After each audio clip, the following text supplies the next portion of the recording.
have some strong storms moving in through the Nashville area and back to the west over Cheatham County and farther west to Dixon County. Then we have this very long line with a history of producing some straight line wind damage, mainly in the form of trees and power lines down, but also, especially across Kentucky, having some embedded tornadoes that have caused damage.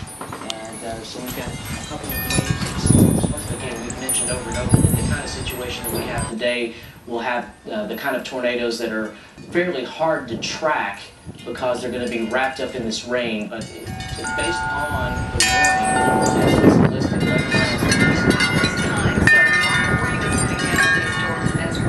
Now, we will give you the all clear when these storms have passed by. This tornado warning has moved on by or expired or been canceled. But right now, folks here in Davidson County need to be taking precautions and make sure you are in your safe place as this storm is moving towards the east right now. And we're just watching several little areas where we could be seeing